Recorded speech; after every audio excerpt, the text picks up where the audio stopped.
밤은 오래전부터 불길했어요. 어둠 속에 숨어든 기억 하나가 여자의 삶을 휘감고 있었으니까요. 차정원, 그 이름에 붙어 다니는 건 늘 무거운 꼬리표였어요. 아버지가 살인 누명을 쓰던 날, 아직 어린 소녀였던 그녀의 세상은 산산조각이 났어요. 교도소 철창 너머에서 고개를 떨군 아버지의 모습, 차가운 시선으로 그녀를 꿰뚫던 동네 사람들의 눈빛, 살인자의 딸이라며 등 뒤에서 쏟아지던 속삭임들. 그 속에서 정원은 울지도 못한 채 오로지 버티는 법만 배워야 했어요. 누구도 그녀의 울음을 들어주지 않았으니까요. 시간이 흘러도 그 상처는 지워지지 않았어요. 눈빛에 새겨진 그늘은 늘 그녀를 따라다녔고 믿음이라는 단어는 그저 교과서 속의 허상일 뿐이었지요. 사랑도 우정도 사람 사이의 신뢰도 모두 얇은 종이장처럼 느껴졌어요. 그렇게 숨죽여 살아가던 어느 날 잊고 지내던 이름 하나가 다시 나타났어요. 주영채. 고등학교 시절 가장 가까웠던 친구였던 그녀가 마치 아무 일도 없었다는 듯 다가왔어요. 처음엔 반가웠어요. 세상 끝에 혼자 서 있는 줄 알았는데 누군가가 다가와 어깨를 툭 치며 웃어주니 정원도 모르게 마음이 흔들렸던 거예요. 한순간 가슴 깊이 숨겨두었던 어린 시절의 따뜻한 기억들이 희미하게 되살아났지요. 그러나 그 웃음은 오래가지 않았어요. 영채의 말 속에서 묘한 이질감이 스며들었으니까요. 기억이라는 건 원래 삐뚤빼뚤하고 시간이 흐르면 어딘가 빠지고 엉키기 마련인데 영채의 기억은 지나치게 매끈했고 지나치게 완벽했어요. 작은 빈틈조차 없었지요. 내 아버지 사건 내가 다 기억해. 그때 내가 얼마나 힘들었는지 알아. 그렇게 단정적으로 말하는데 정원의 심장은 순간 얼어붙었어요. 진짜 곁에서 지켜본 사람이 할 수 있는 어투가 아니었어요.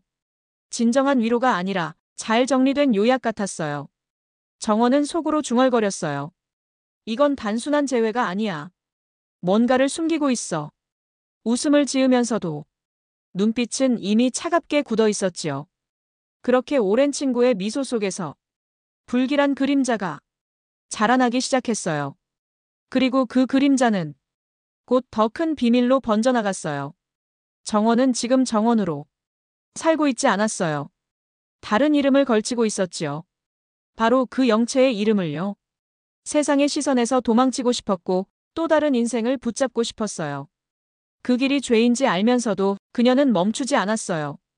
그렇게 정원은 건양그룹 후계자 진세훈의 약혼녀 자리에 앉아 있었어요.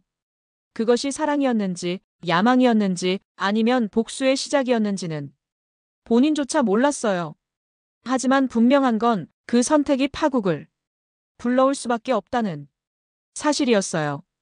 세훈은 정원의 눈빛을 좋아했어요. 말수 적고 조심스러운 그녀의 태도 속에서 이상하게 따뜻함을 느꼈거든요. 세훈의 시선은 언제나 정원을 감싸듯 머물렀어요. 정원은 그 시선을 받을 때마다 갈라지는 심정을 간신히 숨겼어요. 거짓으로 쌓아 올린 성은 언제든 무너질 수 있고 세훈의 눈은 이미 진실을 보려 하고 있었으니까요. 그녀의 내면 어딘가에서 속삭임이 들려왔어요. 이건 내 운명을 바꿀 마지막 기회야. 절대 놓치면 안 돼. 그러나 그 길목에 낯익은 그림자가 드리워졌어요. 세훈의 계모, 건양그룹 부회장 한혜라였어요. 한혜라. 과거 이름은 한영순이었지만 지금은 누구보다 냉정하고 품위 있게 변신한 권력자였어요. 허술함은 없었고 눈빛은 차갑게 빛났어요. 하지만 정원을 처음 마주했을 때 헤라는 알 수 없는 낯익음을 느꼈어요. 설명할 길 없는 기시감이 스쳐간 거예요. 반대로 정원은 헤라의 눈동자에서 오래전에 자신을 버리고 떠난 엄마의 그림자를 본 듯했어요. 피는 숨길 수 없다고 하잖아요. 두 사람은 아무 말도 하지 않았지만 공기에는 알 수 없는 긴장이 고요히 흐르고 있었어요. 그들의 시선을 멀리서 지켜보는 사람들도 있었어요. 공난숙, 더 크라운 캐피털의 회장이자 돈과 권력을 누구보다 사랑하는 여자였어요. 난숙은 딸 영채를 세훈의 신부로 앉히려 했어요. 그것이 그녀가 짜놓은 큰 판의 마지막 퍼즐이었지요. 하지만 정원이 그 자리에 앉은 걸 알게 된 순간 분노는 불길처럼 치솟았어요. 저건 내 딸의 자리야. 어떻게 감히. 난숙은 눈빛 하나로 세상을 흔드는 사람이었어요. 돈의 흐름을 바꾸면 여론이 따라오고 여론이 바뀌면 권력의 균형도 바뀐다는 걸 누구보다 잘 알았으니까요. 친구였던 영채의 마음도 무너지고 있었어요. 내가 가져야 할 자리를 왜 정원이 가져? 질투는 불처럼 타올랐고 차갑던 웃음은 갈라져 버렸어요. 친밀했던 관계일수록 배신은 더 치명적이었지요. 그리고 또 다른 남자, 주하늘. 그는 정원의 거짓을 알고 있었어요. 하지만 알면서도 그녀를 향한 마음을 거둘 수 없었어요. 겉으로는 냉철한 전략가였지만 정원 앞에 서면 눈빛이 흔들렸어요. 사실을 말해. 그래야 널 지킬 수 있어. 그렇게 속으로 외쳤지만 끝내 침묵했어요. 사랑은 때로 정의를 쉽게 밀어내곤 하니까요. 세훈은 알 수 없는 감정에 휘둘리고 있었어요. 정원 앞에 서면 자꾸만 좋은 사람이 되고 싶었어요. 하지만 정원이 짊어진 가면은 점점 무거워지고 있었고 진실은 언제든 폭발할 수 있는 시한폭탄이 되었어요. 그 틈에 세훈의 옛사랑 안진아가 다시 스쳐 지나갈지도 몰랐어요. 세훈의 과거와 현재가 충돌하는 순간이 다가오고 있었지요. 세훈의 여동생 진세미도 날카로운 눈으로 정원을 지켜보고 있었어요. 처음엔 올케를 반갑게 맞이하는 듯 보였지만 그녀는 사소한 습관, 미묘한 말투, 작은 눈빛 하나도 놓치지 않는 여자였어요. 언젠가 부드럽게 그러나 날카롭게 속삭이겠지요. 언니, 우리 솔직해져요. 그 말이 정원의 심장을 쿵 내려앉게 할 거예요. 그 와중에 어둠 속에서 또 다른 그림자들이 꿈틀거렸어요. 황 실장은 태석의 오른팔로 불법적인 일까지 서슴지 않는 해결사였어요. 윤 비서는 늘 헤라 곁을 지키며 정보를 모았어요. 구 실장은 난숙을 위해 움직였고 홍 셰프는 겉으로는 셰프였지만 실제로는 무속인의 눈으로 기흉을 점치고 있었어요. 권력과 욕망이 얽힌 자리에는 늘 이런 사람들이 있었어요. 정원의 곁에도 단 한 사람, 따뜻한 존재가 있었어요. 새어머니 조미향.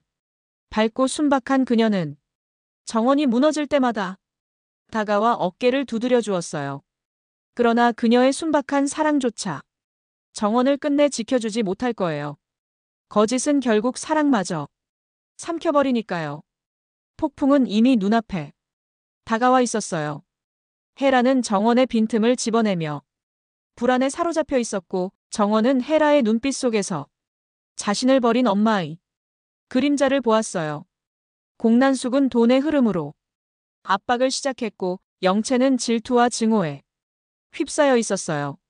주하늘은 진실을 알면서도 침묵했고 세훈은 진실과 거짓 사이에서 점점 더 정원에게 빠져들고 있었어요. 그리고 마침내 헤라와 정원이 마주 앉은 순간 서로의 눈빛 속에서 낯익음과 두려움이 교차했어요. 말은 오갔지만 말보다 먼저 눈이 진실을 떠올리고 있었어요. 모녀임을 모른 채 부딪히는 그 순간 공기마저 갈라지는 듯 했어요. 이야기는 이제 막 시작됐어요. 거짓으로 쌓은 탑은 무너지고 버려진 모성은 다시 돌아올 거예요. 질투는 파국을 불러올 것이고 사랑은 흔들릴 것이며 진실은 드디어 칼날이 되어 드러나겠지요. 언젠가 정원은 차가운 목소리로 말할 거예요. 당신이 버린 아이가 바로 여기 있어요. 그 한마디가 모든 막장의 끝을 여는 진실의 칼날이 될 테니까요.